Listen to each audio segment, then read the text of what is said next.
ॐ अज्ञानतिमिरान्धस्य ज्ञानाञ्जनशलाकया चक्षुरुन्मिलितं येन तस्मै श्रीगुरवे नमः। वन्देऽहं श्रीगुरो श्रीयुत्पदकमलं श्रीगुरून् वैष्णवांश्च श्रीरूपं साग्रजातं सहगण रघुनाथान्वितं तं सजीवं साद्वैतं सावधूतं परिजनसहितं कृष्ण चैतन्यदेवं श्रीराधा कृष्णपादान् सहगण ललिता श्रीविशाखान्वितांश्च तमादिदेवं करुणानिधानं तमालवर्णं सुहितावतारम् अपार संसार समुद्र सेतुं भजामहे भागवत स्वरूपम्। हे देव हे दैत हे भुवनैक बंधो, हे कृष्ण हे चपल हे करुणैक सिंधो, हे नाथ हे रमण हे नयनाभिराम।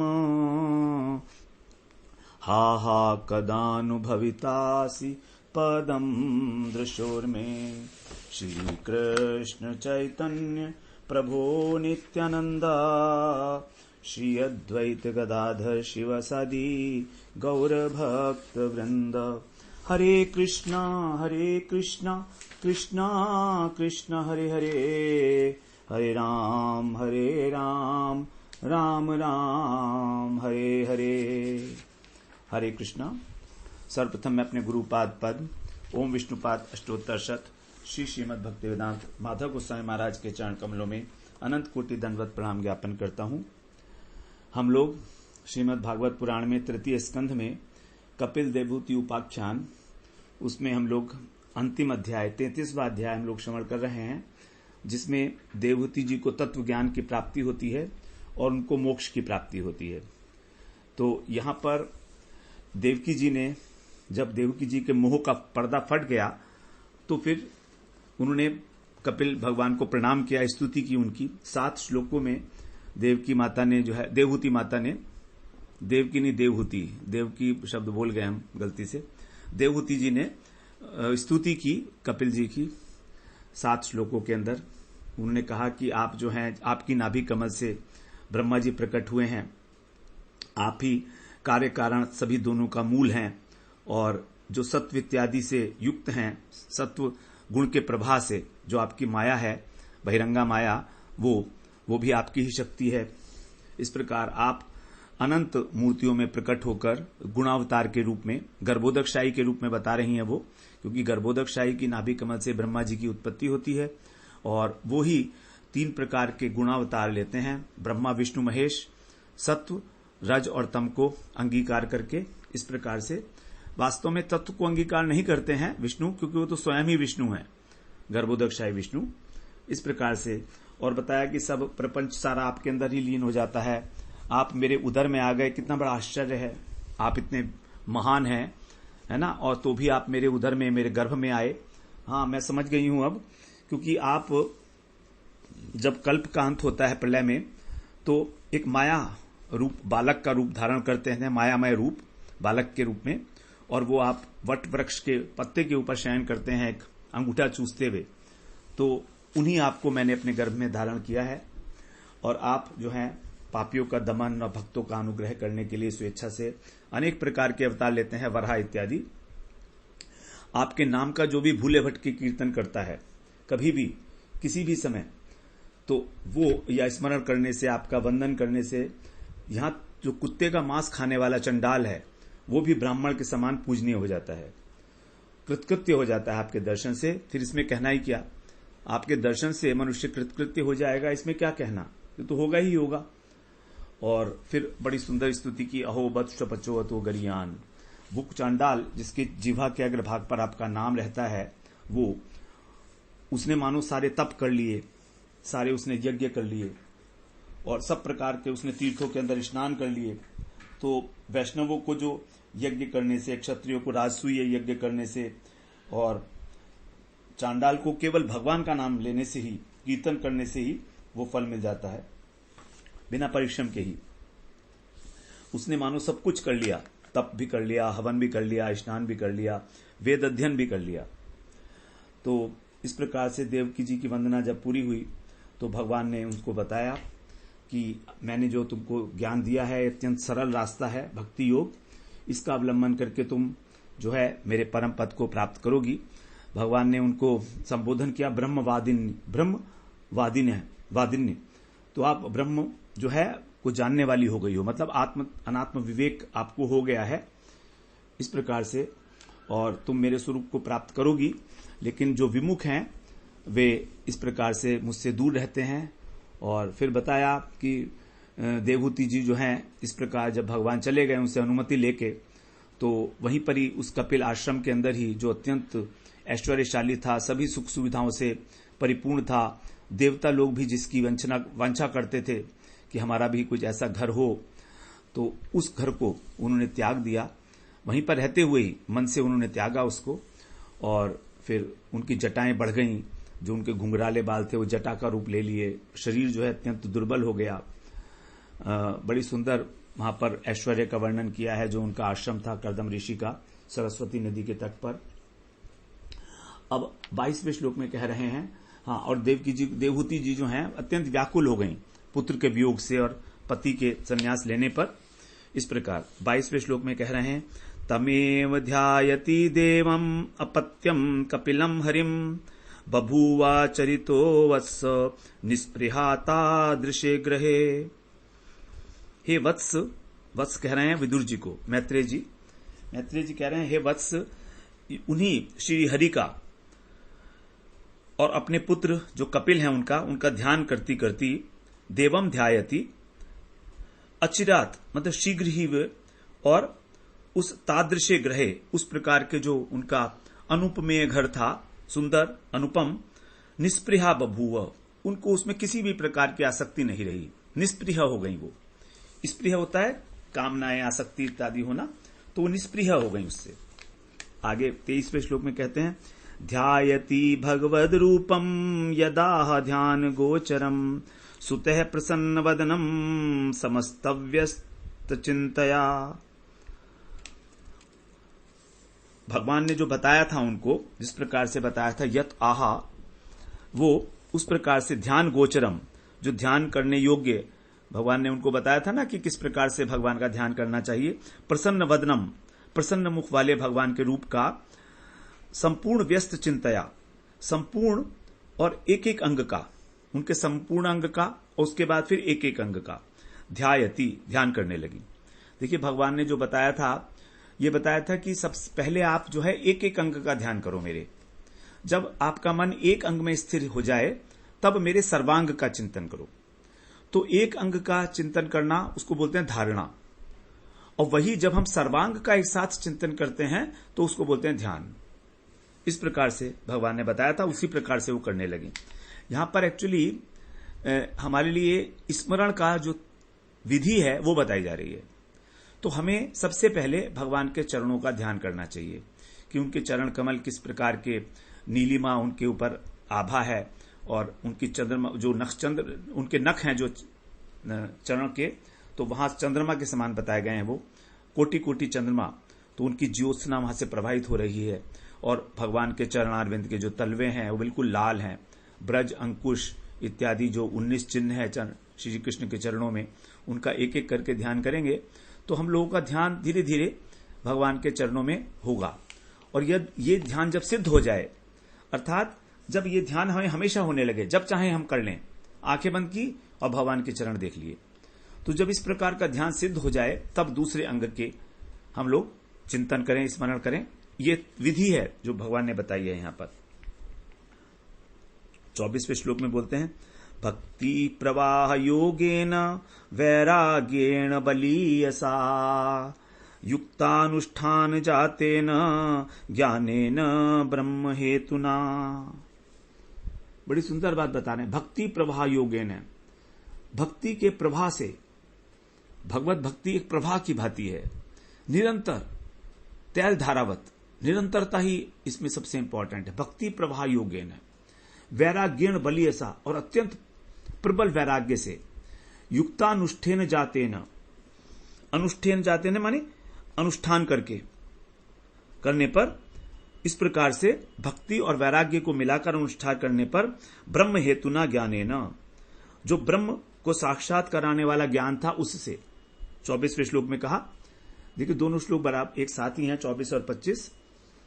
तो कह रहे हैं इस प्रकार से उन्होंने क्या किया, विशुद्धेन तदात्मानम् आत्माना विश्वतो मुखम स्वानुभूत्यातिरो भूत माया गुण विशेषणम। जब उनका शुद्ध हो गया चित्त, विशुद्धेन तदा आत्मानम, आत्मानम का अर्थ है यहां पर शुद्ध होना, आत्मना का अर्थ है शुद्ध हो जाना चित्त का।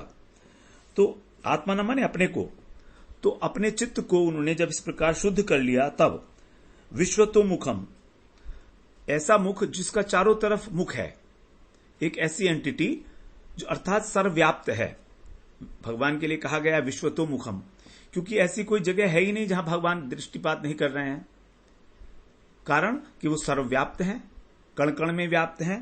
तो ऐसे सर्वव्यापक के रूप में स्व अनुभूतिया, अपनी अनुभूति से, माया गुण विशेषणम, माया के गुणों का जो विशेषता है, माया के गुण की विशेषता क्या है कि माया हमको मिथ्या अहंकार से ग्रसित कर देती है, यही है माया की विशेषता। माया गुण विशेषणम, माया हमको हमारे स्वरूप को आवृत कर देती है और हमारे अंदर मैं और मेरेपन की बुद्धि डाल देती है, यही अहंकार है। तो अहम वृत्ति जो है उसकी दो वृत्तियां बताई गई हैं अहम की, अहम वृत्ति, अहम और मम, अर्थात अहंता और ममता, मैं और मेरा। तो ये जो है ये सबसे बड़ी विशेषता है। तो उनके जीवन में जो मिथ्या अहंकार था वो तिरोभूत, तिरोहित हो गया, लुप्त हो गया।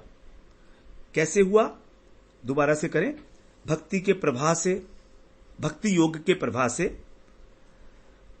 बलवान वैराग्य से, जब इसका युक्त होकर उन्होंने अनुष्ठान किया, तब ब्रह्म साक्षात कराने वाले ज्ञान से।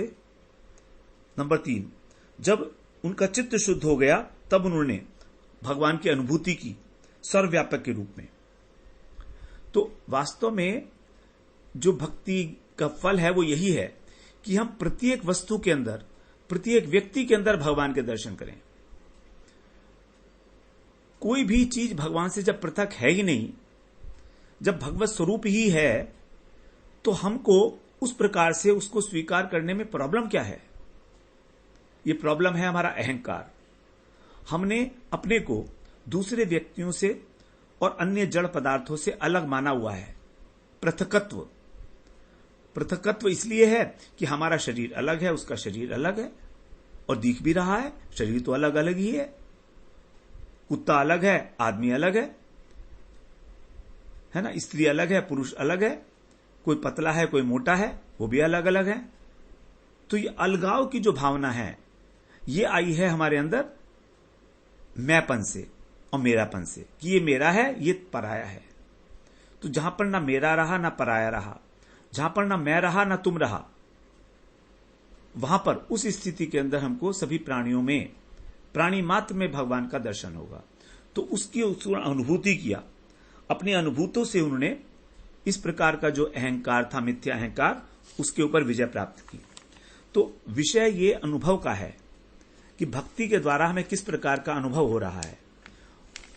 26वें श्लोक में बोलते हैं, ब्रह्मण्यवस्थित मतिर भगवत्यात्म संशय निवृत्त जीव पत्तित्वात् क्षीण क्लेशाप्त निर्वृत्ति। भगवती आत्म संशय, भगवान में, आत्म का मतलब है चित्त है, भगवान में जब उनका चित्त लग गया, जब उन्होंने भगवान का आश्रय ले लिया उनके चित्त ने, तब मति ब्रह्मणी अवस्थित है और उनकी बुद्धि जो है ब्रह्म में लग गई। इसका मतलब क्या हुआ? इसका मतलब हमारा चित्त जो है वो आश्रय ढूंढता है। चित्त के अंदर यहां पर मन को भी समझ लेना चाहिए, क्योंकि मन एक ऐसी चीज है जो कभी अकेले नहीं रह सकता। उसको कोई ना कोई आश्रय चाहिए, संसार का चाहिए या भगवान का चाहिए। तो क्योंकि चित्त के अंदर ही मन का भी जो है अंतर्भाव माना जाता है और बुद्धि अहंकार इनका भी एक दूसरे में अंतर्भाव माना जाता है। तो यहां पर दो चीजें बताई गई, चित्त और आत्मा और मति। मति का मतलब तो बुद्धि, क्लियर है। आत्मा का अर्थ यहां पर मन ले लें या चित्त ले लें, एक ही बात है। तो मन ने अथवा चित्त ने भगवान का आश्रय लिया है, नंबर 1।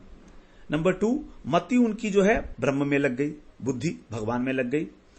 उसके बाद क्या हुआ, निवृत्त जीव आपत्तित्वात्, जो जीव रूपी आपत्ति है, अर्थात मैं बद्ध जीव हूं, मैं शरीर हूं, ये आपत्ति, ये परेशानी, ये निवृत्त हो गई, खत्म हो गई। इस प्रकार का उनका जीव भाव जो था वो निवृत्त हो गया।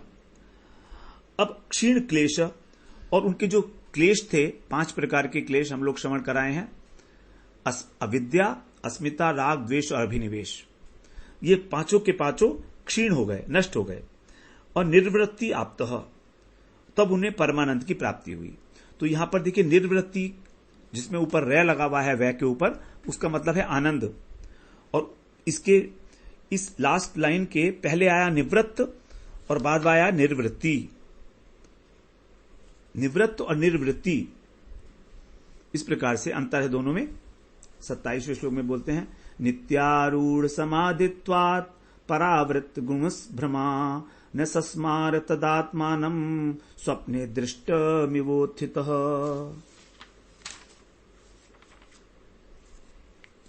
नित्य आरूढ़, जो नित्य मतलब हमेशा ही, समाधित्वात्, समाधि के अंदर आरूढ़ रहने से, ये सारे के सारे जो है पंचमी विभक्ति है, तो इसके रहने से। नंबर 2, गुण भ्रमा परावृत, उनका जो विषयों के अंदर ये भ्रम था कि गुण है, ये मिट गया। विषयों के अंदर जो सत्य समझ नहीं थी, असत्य वस्तु को सत्य समझना, यह अविद्या का एक विशेषता है, लक्षण है। अविद्या के 4 लक्षणों में से एक लक्षण यही है। एक लक्षण है उसका अनित्य वस्तु को नित्य समझना, अपवित्र वस्तु को पवित्र समझना, इस प्रकार से। तो कह रहे हैं कि जो वस्तु हैं गुण भ्रमा, वो उसमें सत्य समझती थी, वो सत्यत्व का भ्रम मिट गया, परावृत। तदात्मानम, तब वो, यहां पर आत्मानम का मतलब शरीर, तब वो अपने शरीर को, जो जड़ शरीर है, स्वप्ने दृष्टम, स्वप्न में देखे गए, उत्थित इव, जागे हुए के समान, न सस्मारा, स्मरण नहीं करती थी। जैसे जागा हुआ व्यक्ति कभी स्वप्न का स्मरण नहीं करता कि मुझे क्या स्वप्न आया, उसी प्रकार से वो अब जाग गई थी तत्व ज्ञान के द्वारा, तो अब इस शरीर का कभी स्मरण नहीं करती थी, अर्थात उनका देहाभिमान नष्ट हो गया था। उन्हें शरीर की सुध नहीं रही, अब शरीर में कोई अभिमान नहीं रहा कि मेरे शरीर ने खाना खाया नहीं खाया, मैंने क्या पहना हुआ है नहीं पहना हुआ है, इस प्रकार की हालत हो गई उनकी। तद्देह परतः पोषोपि अकृश्चाद्य संभवात् वभौ मलैरवच्छन्न सधूम इव पावकः। उनके शरीर की अब कंडीशन बता रहे हैं, क्या हो गया जब उनको अपना देहाभिमानी नहीं रहा, तो क्या हुआ उनका जो शरीर था उसका पोषण, तद्देह, उस देह का जो पोषण है वो परत्या माने दूसरों के द्वारा होने लगा। और जो उनकी दासियां थी वो उसका ध्यान रखने लगी कि इन्होंने कुछ खाया आगे नहीं खाया, क्या पहना है, क्या नहाई है कि नहीं नहाई है, दूसरों के द्वारा होता था। और उनको कोई मानसिक क्लेश नहीं था, इसलिए जो है असंभवात, चिंता नहीं होने से उनका जो शरीर था वो अकृश, दुर्बल नहीं हुआ। मलों के द्वारा ढका हुआ था, मलई अवच्छन्न भभऊ, जो मल था वो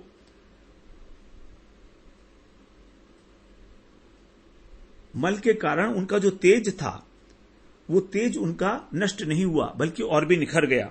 यहां ये कह रहे हैं सधूम इव पावक, जैसे अग्नि, उनका जो शरीर था वो औरों के द्वारा इसका ध्यान रखा जाता था, पालन पोषण, नंबर 1।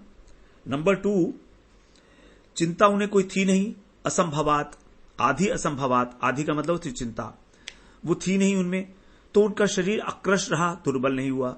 नंबर 3, अनेक प्रकार के शरीर के ऊपर उनके गंदगी चढ़ गई थी, क्योंकि स्नान करा नहीं होगा, मैलम अवच्छन्न, ढका हुआ था मैल से, तो भी अग्नि के समान जो है वो अप्रदीप्त था, अर्थात इतना उसके अंदर से तेज निकलता था, सुशोभित हो रहा था जैसे अग्नि हो, धूम युक्त अग्नि, सधूम, धुएं के सहित है अग्नि, तो अग्नि तो अलग ही है, धुआं अलग है, तो धुआं जो है उनके मैल के समान था शरीर के ऊपर।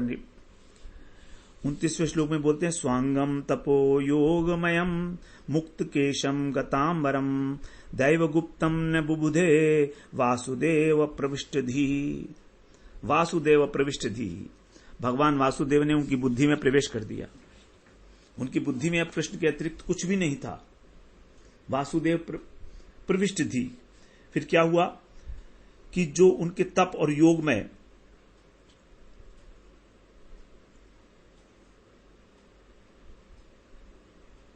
भगवान में चित्त लगा रहता था उनका, तो उनका जो तपोमय योग शरीर था उसको भी उन्होंने कोई सुध नहीं रही उनको, स्व अंगम न बुबुधे, तप योगमयम देहम स्व अंगम न बुबुधे, इस प्रकार का जो उनका तप और योग में शरीर था उसको कोई बोध नहीं रहा उनको। क्या बोध नहीं रहा कि मुक्त केशम, उनके केश खुले हुए हैं, गत अंबरम, और जो उनका जो कपड़े थे वो भी खिसक गए हैं, पता नहीं कुछ पहन भी रखा है नहीं पहना हुआ है, वस्त्र भी गिर गया। देवम गुप्तम, लेकिन भाग्य के द्वारा उसकी रक्षा हो रही थी, केवल प्रारब्ध जो है उस शरीर को बचाए हुए था, क्योंकि जितना प्रारब्ध है उतना तो भोगना ही होता है ना, तो प्रारब्ध के द्वारा ही उनके शरीर की रक्षा हो रही थी।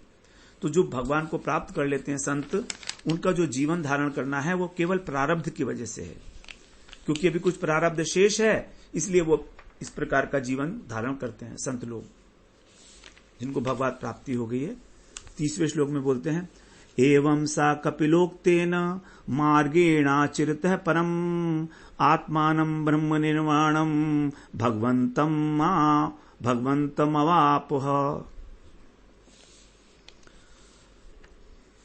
यहां कह रहे हैं एवं सा कपिलोक्तेन, जो कपिल भगवान ने उनसे कहा था, एवं इस प्रकार जो उनके द्वारा उपदेश था उस मार्ग से, मार्गेण माने मार्ग से, अचिरतः बिना किसी विलंब के, अतः शीघ्र ही परम आत्मानम परमात्मा भगवान में उनको ब्रह्म निर्वाण की प्राप्ति हो गई। अवाप हो,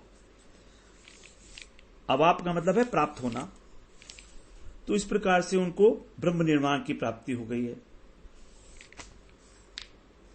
अब आगे बोलते हैं 31वें श्लोक में, तद्विरासीत पुण्यतमम क्षेत्रम त्रैलोक्य विश्रुतम नामना सिद्ध पदम यत्र सा संसिद्धिम उपेयुषी।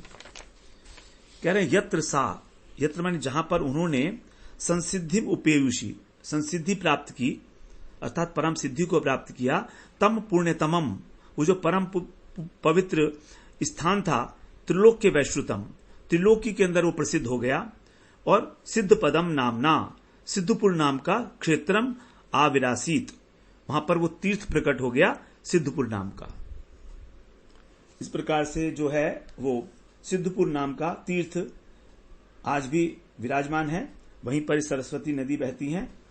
तो इस प्रकार से 32वें श्लोक में बोलते हैं, तस्यास्तुद्योग विधूत मर्त्यम भूत सरित स्रोत्साम प्रवराप सौम्य सिद्धिदा सिद्ध सेविता।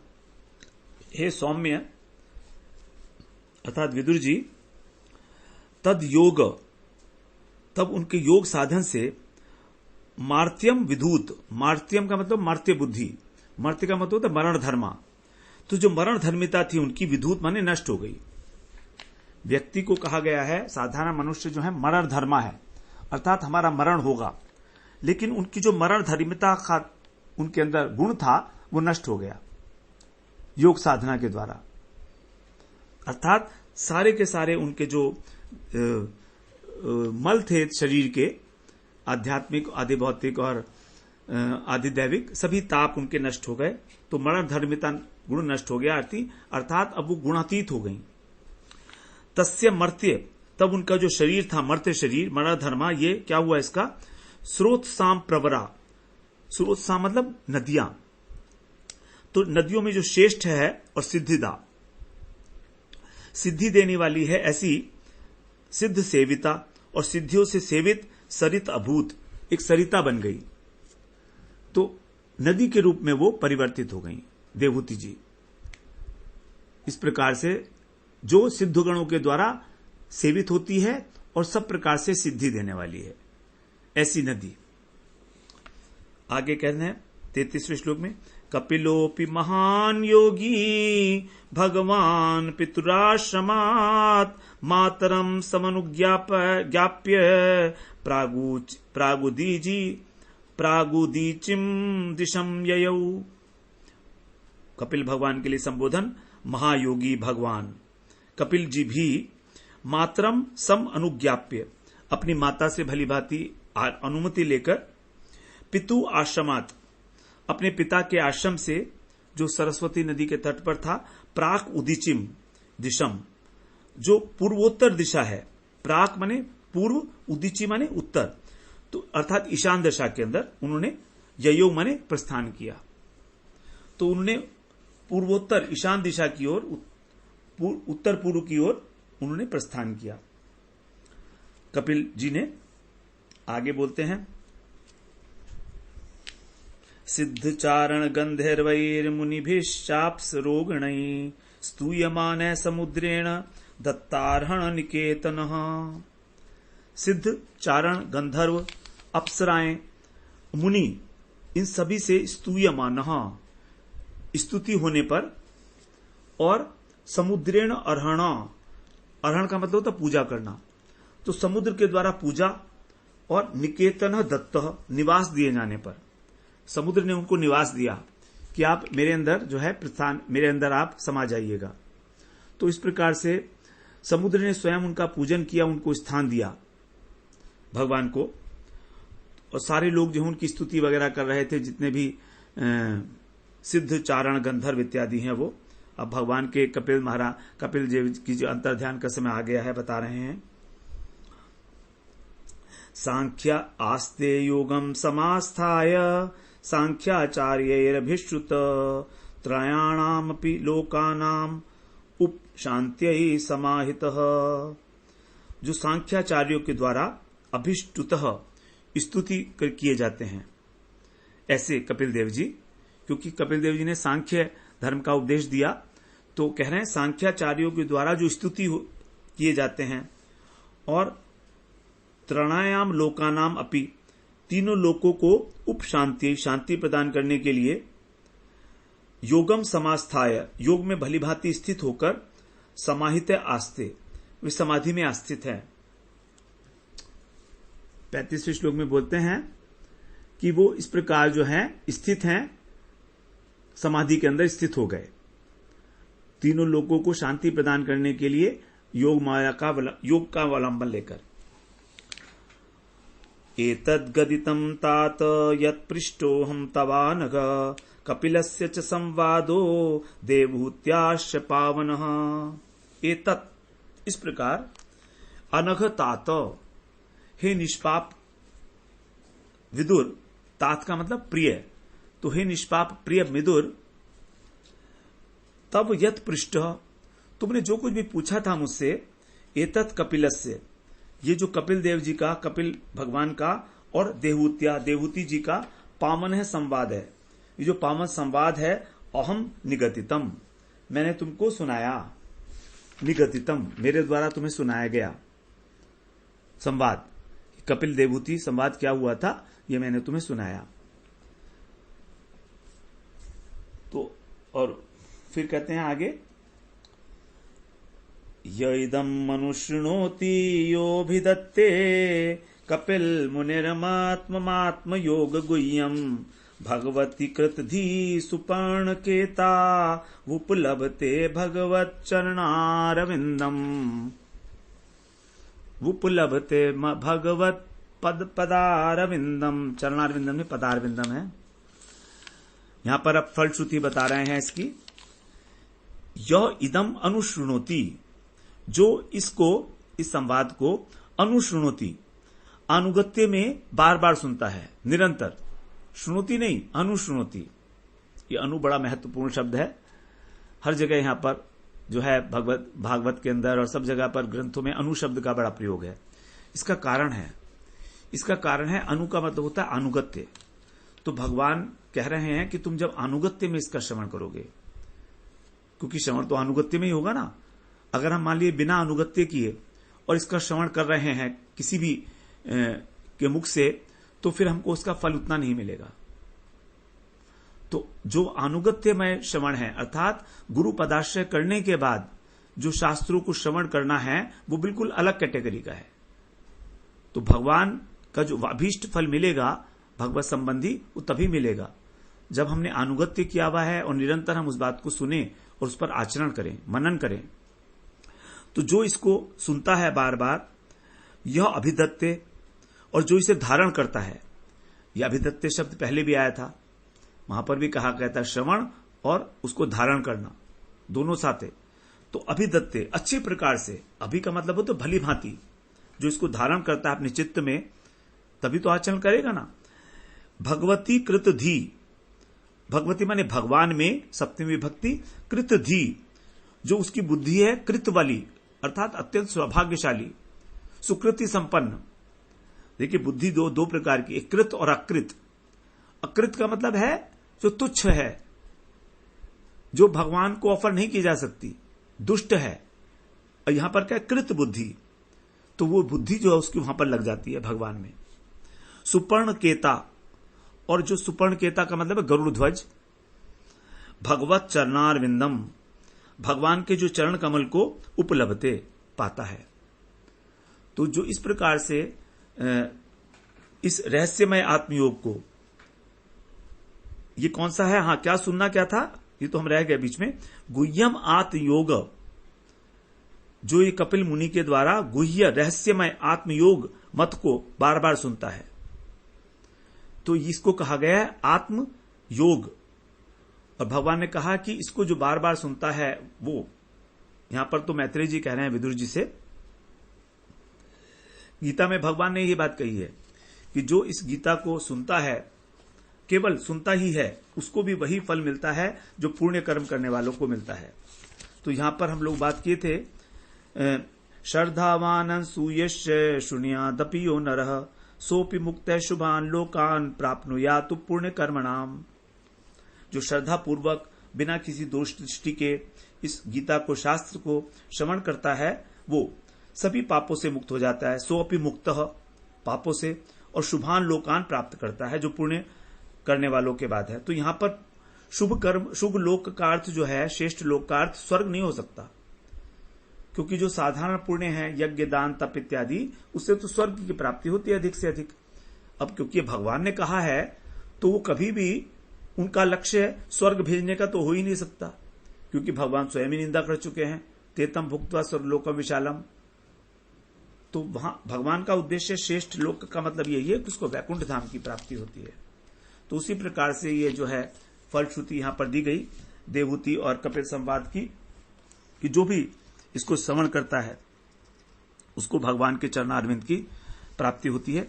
तो आपने देखा होगा कि जो संवाद हुआ है ये, इस संवाद में भक्ति का और ज्ञान का जितना स्पष्ट रूप से और जितना अच्छी प्रकार से समन्वय किया गया है, वो बहुत बहुत मुश्किल है। कहीं पर किसी किसी ग्रंथ में भक्ति को बहुत अधिक दिखाया, किसी में ज्ञान को दिखाया, किसी में वैराग्य को दिखाया, ज्ञान वैराग्य को एक साथ ही दिखाया जाता है, लेकिन यहां पर तीनों को मिला दिया।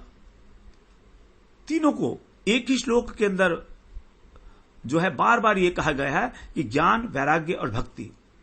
तो ज्ञान, भक्ति मेन है, ज्ञान और वैराग्य उसके अंग नहीं है, लेकिन ज्ञान तो उसको बचने से, गिरने से बचाता है, और वैराग्य भी एक प्रकार से उसके हृदय के भाव को प्रबल करता है, संसार से आसक्ति को दूर करके। तो इस प्रकार से तीनों की ही अपना अपना स्थान है, और यहां पर किसी भी चीज को भागवत में किसी भी ज्ञान की निंदा की है ब्रह्मा जी ने आगे, लेकिन वो ज्ञान अलग है, निर्विशेष ब्रह्म ज्ञान। लेकिन यहां पर जैसे कह रहे हैं वो तप्त ज्ञान है, तत्व ज्ञान। तो यहां पर बताया कपिल देव जी वहां से जो है चले गए ईशान कोण में। तो वहां पर जो है जहां गंगा और समुद्र का मिलन होता है, गंगा सागर जिसे कहते हैं, वहां गए वो, ऐसा कहते हैं। तो समुद्र ने उनको रहने के लिए वहां पर स्थान दिया। आज वहां पर भी कपिल देव जी का आज मंदिर है वहां पर भी, और तीनों लोगों की शांति हो ये इस प्रकार वहां से निवास करते हैं। और जितने भी सांख्याचार्य हैं वो सभी भगवान कपिल देव की स्तुति करते हैं। तो इस प्रकार से हम लोग जो हैं आज भगवान की बड़ी कृपा है, अहेतु कृपा है गुरु जी की, कि हम लोग इस तृतीय स्कंद में और जो कपिल देवहूति उपाख्यान है सबसे महत्वपूर्ण और सबसे मुश्किल समझने में भी, उसको भी हम लोगों ने एक बार प्रयास किया कि हम थोड़ा बहुत अंश मात्र में ही, एक बूंद ही हम उसकी थोड़ी सी उसको समझ सकें और उसका आचरण कर सकें किसी भी प्रकार से, थोड़ा सा ही सही, अथवा केवल इच्छा तो पैदा हो हमारी कि ये संसार इतना दुखमय है। जो किस प्रकार से गर्भ स्तुति के अंदर हम लोगों ने प्रॉमिस किया भगवान से कि हम माता के गर्भ से बाहर आकर आपका भजन करेंगे और हम इस भवसागर से पार हो जाएंगे। लेकिन बड़ा प्रॉब्लम, निकलते ही मां के गर्भ से बच्चा रोने लगता है, और जब निकलता है तो इतना कष्ट होता है, इतना दर्द होता है कि वो अपनी जो प्रॉमिसेस हैं सबको भूल जाता है। अगर याद रहे तो कितना अच्छा रहे किसी समय। और कुछ ऐसे भाग्यवान जीव होते भी हैं जो बचपन से ही भगवान का भजन करते हैं, बड़े सौभाग्यवान हैं, जो 5 वर्ष की आयु से ही और माला लेकर, झोली लेकर भगवान का हरे कृष्ण करते हैं। ऐसे बच्चे हैं वृंदावन में बहुत हैं। जो वैष्णवों के बच्चे होते हैं वो ऐसे ही होते हैं, वो उनको बचपन से ही जो है इस प्रकार से ट्रेन करते हैं। तो इस प्रकार से जब हम भगवान के नाम का कीर्तन करते हैं, श्रवण करते हैं, अहो बत्स्व पचो तो गरियान, सबसे इंपॉर्टेंट श्लोक बताया जाता है यहाँ पर भगवान के नाम की महिमा इसमें जिस प्रकार से प्रतिपादित की गई है। अब अगले सत्र में हम लोग जो हमारा ये कर्दम देवहूति उपाख्यान है, इसका जो सारांश है वो हम लोग श्रवण करेंगे अगले सत्र में। फिर उसके बाद हम लोग चतुर्थ स्कंध में प्रवेश करेंगे। वांछा कल्पतरुभ्यश्च कृपा सिंधुभ्येव च पतितानां पावनेभ्यो वैष्णवेभ्यो नमो नमः।